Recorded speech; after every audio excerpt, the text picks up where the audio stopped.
All right, so picture this. The smell of burgers on the grill, the sound of cans popping open, my uncle's terrible country playlist blasting, you know the vibe, a classic family barbecue. But the second I walk into the backyard, bam, the whole atmosphere just shifts. It's like every single eye's on me. I'm the main event. You know, family get-togethers always feel a bit like putting on a show, right? But this one felt different. It was like they were all just waiting, kind of holding their breath for me to mess up. And who's front and center? My sister, Haley, and her boyfriend, Brandon.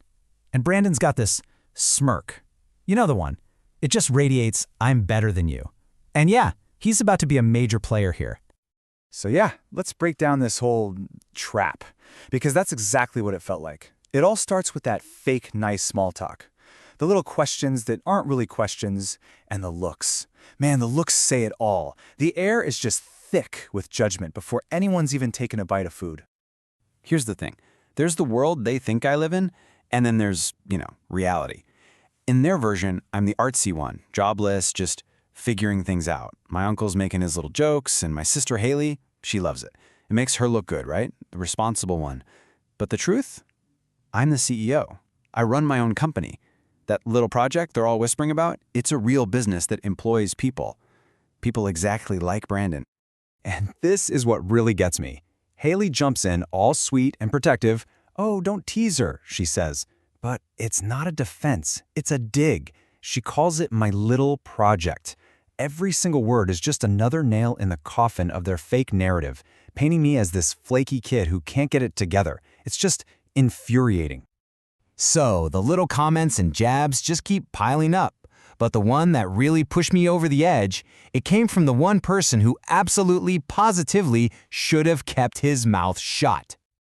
Of course, he pipes up with some pearl of wisdom. Not everyone's built for the 9 to 5. Some people just need direction. Ah, the irony.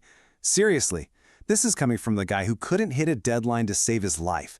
The guy had to personally chase down for a report at the company I own. Okay, so here's the secret sauce. The big reveal they have no clue about. I'm his boss. Yep, I hired him. And I cut my mouth shut about it because, honestly, who wants this kind of drama? But his work? A total mess. Arrogant in meetings, always late. He even tried to pull a fast one with a contract. So seeing him here, acting like Mr. Big Shot, that was it. That was the moment something just snapped. And the funny thing is, I actually came prepared for a different scenario. I was going to handle this on Monday, professionally in the office. But standing there, listening to one more cheap shot, watching them all just go along with it? Nah, the timeline just moved up. It was time to set the record straight. My uncle just had to get one more in. "So, still jobless?" he asks. And that was the spark. I could feel the air change. I walked over to the table, looked him dead in the eye, and said, "That's not true. I do have a job." Haley does this big, dramatic eye roll. But I'm done.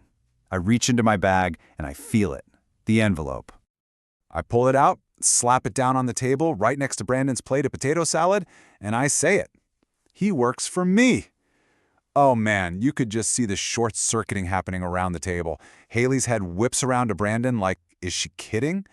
But Brandon, he's not laughing. The color is just gone from his face. And I just let that hang there for a second, let it really marinate. Then I dropped the other shoe. Actually, he was my employee. I tapped the envelope. "Go on, open it." He's just frozen, staring at this white envelope like it's a bomb. You could have heard a pin drop.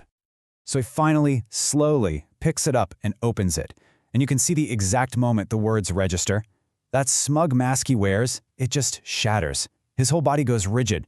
He looks up, pale as a ghost, and whispers, "What is this?"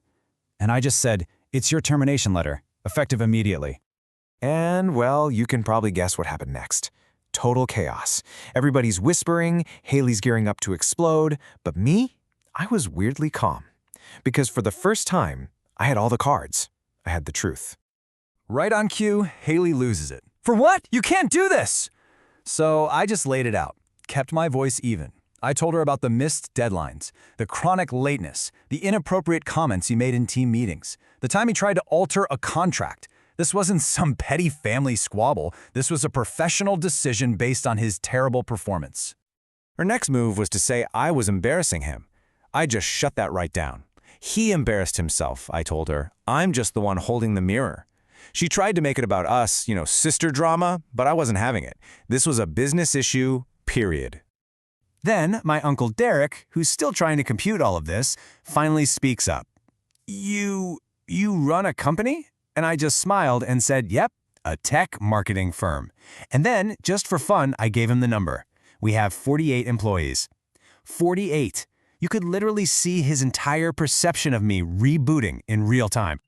And that was the turning point. After all the drama died down, something really strange started to happen. The whole vibe of the barbecue just shifted. The judgment was gone, and in its place was something else. So after Haley basically dragged him off in a rage, the most surprising thing happened. Brandon came back, by himself, and he just apologized. Said he got swept up in Haley's whole thing about being the successful one, and admitted he'd been a jerk. And you know what? It sounded real, and it meant something. When Haley came marching back, ready for round 2, I was ready.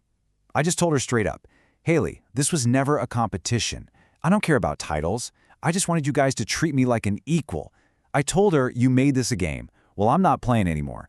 And for the first time ever, she was speechless. And after that, it was like a switch flipped for everyone. One after another, they came over.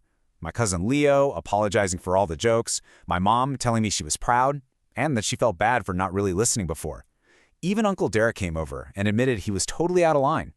It stopped being about my job and started being about respect. The rest of the barbecue was peaceful. It was weird. The sun's going down, and instead of that constant feeling of being judged, people were actually talking to me, asking real questions. The whole flaky little sister act was gone. I was just me. And man, it felt good. It felt like I was finally free. So, when you look back on all this, it kind of makes you think, right? This wasn't about getting revenge. Not really. It was about making things clear. It was about drawing a line in the sand so thick nobody could pretend they didn't see it. And it leaves you with a question, doesn't it? At what point does standing up and telling the cold, hard truth become the only move you have left?